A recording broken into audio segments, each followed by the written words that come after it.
mungkin suatu hari akan makin banyak yang terungkap dimensi-dimensi dari rekonsiliasi Pak Prabowo dan Pak Jokowi yang 2 kali bertempur di 2 Pilpres 2019, 2014 itu, Bang. Jadi misalnya hilirisasi itu, Bang, ya. Ini kita bicara global economy ya.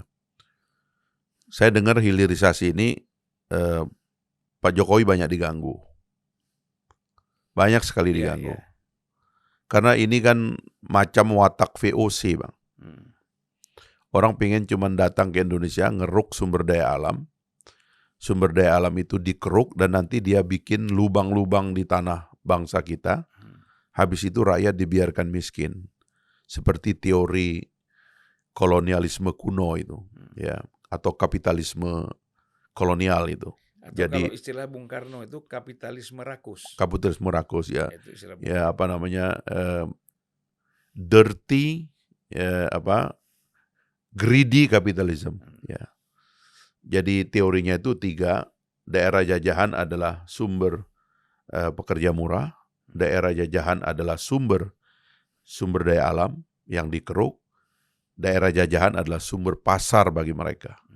Jadi setelah mereka keruk sumber daya alam kita, buruh atau kerja murah gitu, dia kasih kita uang sedikit, lalu dengan uang sedikit itu dia jual produk-produk mereka kepada kita. Nah, akhirnya ngambil keputusan hilirisasi. Banyak yang ganggu. Karena basis dari industrialisasi kan begitu ekonomi itu kan, Bang.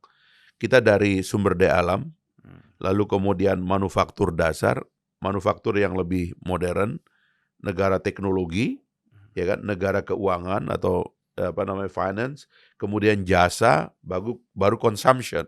Itu kan gradasi dari perekonomian. Kita ini nggak pernah boleh mengolah sumber daya alam kita sendiri. Dimainkan harganya, dihajar di WTO, macam-macam. Siapa yang ngotot dengan hilirisasi ini? Siapa yang memberikan backing kepada Pak Jokowi tentang hilirisasi? Coba kalau kita lihat, Bang, itu Pak Prabowo. Dan kalau dia tidak menjamin pasukannya bahwa kita harus tutup mata untuk hilirisasi sebagai syarat dan fondasi bagi kemajuan, nggak bisa kejadian. Sekarang kita sudah kirim sinyal ke seluruh dunia, enough is enough. Indonesia nggak bakalan lagi menjadi tempat lu ngerambil sumber daya alam, ngerampok hasil alam dan tidak diolah di sini. Nggak bakalan lagi. Orang udah tahu itu. Dan itu tantangan besar yang tidak terungkap dalam Pilpres ini, Bang. Tapi di belakang layar ada yang bekerja supaya industrialisasi dan hilirisasi tidak diteruskan. Ya, saya ingin cerita pengalaman sedikit ketika saya ke Sumbawa Barat misalnya ya. Iya. Saya melihat di sana ada satu industri tambang. Iya. Dulu dimiliki oleh Newmont, ya. Sekarang dimiliki oleh PT Aman Mineral misalnya. Ya. Nah, saya ke sana melihat bagaimana konsep hilirisasi itu manfaatnya seperti apa. Ya. Nah, dulu kan orang menjual emas sekaligus dengan tanah. Ya. Di situ dalam tanah itu ada tembaga, ada emas, itulah yang kita ekspor keluar. Ya. Tetapi dengan hilirisasi ini kan manfaatnya itu kan sekarang besar sekali karena kita tuh mengolah emas sendiri. Ya. Baru setelah menjadi emas batangan, kita jual ke sana. Itu kan luar biasa. Ya, begitu juga Freeport melakukan hal yang sama. Jadi sebenarnya mereka ini satu memang ada yang ganggu. Kemudian yang kedua dia takut invest yang besar.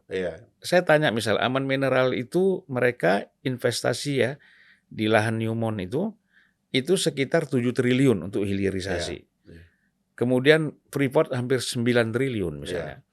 Saya nggak tahu Cina yang bikin nikel-nikel itu berapa triliun di sana. Jadi ini investasi yang luar biasa sebenarnya. Nah ini orang nggak paham nih. Betul. Orang ini kan gampang sekali tersentuh emosi, ya kan? Persoalan-persoalan yang sebenarnya bukan hal prinsip.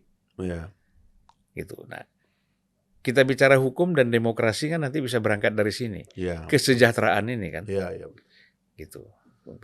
Itu kira-kira yang mau diselesaikan oleh Pak Prabowo itu memang omong kosong lah kita bicara demokrasi, kita bicara tentang gagasan-gagasan ideal, Bang. Kalau kita dijebak sebagai negara berpendapat terendah. Dan kita masih negara kolonial. Iya. Kolonialisme. Iya. Kalau kita tidak berhasil mengangkat pendapatan per kapita kita di atas 10.000 US dollar, ya sekarang kan sudah mendekati 5.000 katanya. Kalau tidak di atas 10.000, kita akan terjebak menjadi negara berpendapatan rendah. Ya. Nah karena itulah kita harus keluar dari sini. Pak Jokowi sudah bikin fondasi pada infrastruktur fisik.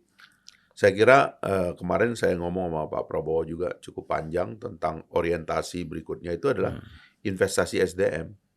Jadi kenapa Mas Gibran tuh ngangkat kartu kartu anak sehat, kartu lansia.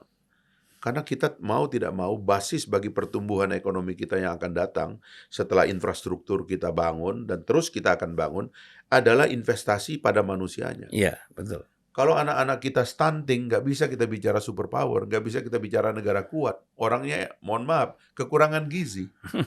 Abang dan saya ini lahir di kampung, Bang. Iya. Abang lihat kampung saya kemarin. Saya tuh Bang kadang-kadang ya, kuliah Jakarta, masuk UI. Wah, teman-teman saya mentereng anak-anak pejabat gitu.